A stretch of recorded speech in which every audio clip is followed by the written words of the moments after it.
साताऱ्यातील वाई तालुक्यातील धोम गावामध्ये समाज मंदिर लवकर व्हावं या मागणीसाठी उपोषण करण्यात येते। गेल्या 4 दिवसांपासून हे आमरण उपोषण सुरू आहे। सरपंचांच्या सहीमुळे काम प्रलंबित असल्याने बांधकामाला विलंब होत असल्याचं आंदोलकांचं म्हणणं आहे। पिंपरी चिंचवड शहरामध्ये हवा प्रदूषणामध्ये वाढ होतीये। वाढत्या हवा प्रदूषणाचा महापालिकेच्या पर्यावरणावर विभागाकडून अभ्यास केला जाणार आहे। यासाठी महापालिका 75 लाख रुपये खर्च करणार आहे। विमानसेवा विस्कळीत झाल्यानंतर रेल्वेने 18 विशेष ट्रेन चालवल्या होत्या। यामधून मुंबईतून 6 आणि 7 डिसेंबरला 20,000हून अधिक प्रवाशांनी प्रवास केल्याचं अधिकाऱ्यांनी सांगितलंय। सर्वाधिक गर्दी मुंबई, गोरखपूर आणि दिल्ली मार्गावर होती। भंडारा जिल्ह्यामध्ये बहुतांश पेट्रोल पंपांवर सोयी सुविधांचा अभाव आहे। स्वच्छतागृहांमध्ये घाणीचं साम्राज्य पसरलेलं दिसून येतं। या निमित्तानं सेल्फ ऑफिसर तपासणी करताना काय तपासतात हा खरा प्रश्न उपस्थित केला जातो। मुंबई महापालिकेचे प्रदूषणाचे नियम मोडणाऱ्या बांधकामांवर 10,000चा दंड आकारला जातोय। मात्र तरीही नियमांची अंमलबजावणी झाली नाही तर त्यापेक्षा वाढीव दंड आकारला जाईल असा इशारा महापालिकेने दिलाय। छत्रपती संभाजीनगरमध्ये मांजा विकणाऱ्या व्यापाऱ्यांनी प्रत्येक पतंग विक्रीची नोंदणी रजिस्टर ठेवणं बंधनकारक केलंय। एखाद्या विक्रेत्यानं नायलॉन मांजाची विक्री केल्याचं आढळल्यास त्याच्यावर कठोर कारवाई करण्याचा इशारा पोलीस आयुक्तांनी दिला आहे। छत्रपती संभाजीनगरमध्ये रस्ता रुंदी करण्यासाठी शहरातील अतिक्रमण हटवण्यात आले। आता रस्त्याच्या कामासाठी 2700 कोटींचा प्रकल्प अहवाल शासनाकडे पाठवला जाणार आहे। त्यानंतर रस्त्यांची कामं पूर्ण केली जाणार आहेत। जेसीबीचा फाळका लागल्याने पुण्यामध्ये एका मनपा कर्मचाऱ्याचा मृत्यू झालाय। पुण्यातील कोरेगाव पार्कमध्ये ही दुर्घटना घडलेली आहे। कोरेगाव पार्क इथं मनपाचं काम सुरू असताना कचरा डेपोतील वाहन विभागातील चालक राहुल गोसावी जेसीबी जवळ उभे होते। त्याचवेळी जेसीबी चालकानं मशीन सुरू केलं आणि जेसीबीचा फाळका राहुल यांच्या अंगावर पडला।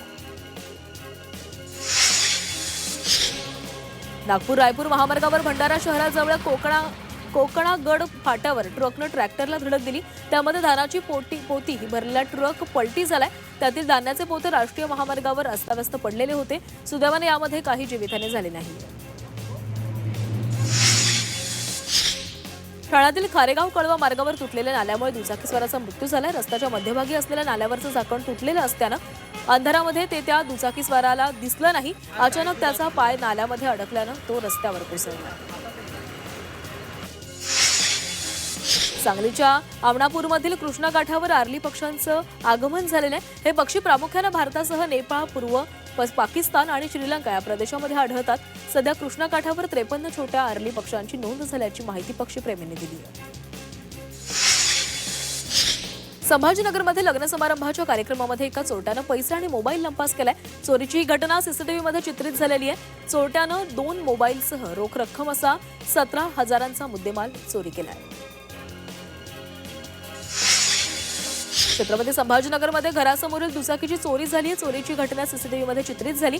परिसरातील वाढत्या चोरीच्या घटनांमुळे नागरिकांमध्ये भीतीचं वातावरण आहे। त्यामुळे पोलिसांनी रात्री गस्त वाढवावी अशी मागणी स्थानिकांकडून केली जाते।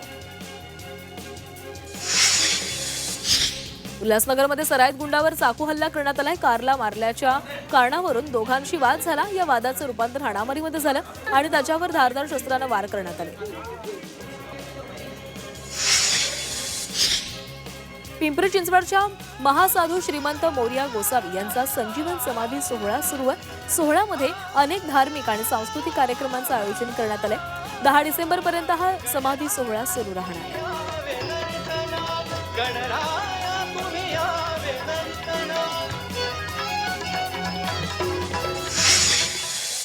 पंढरपूरमध्ये भीमा नदीतून अवैध वाळू उपसा विरोधामध्ये कारवाई करण्यात आली। वाळूची वाहतूक करणाऱ्या लाकडी होड्या आणि तसंच तराव हे महसूल विभागाच्या पथकानं नष्ट केलेत।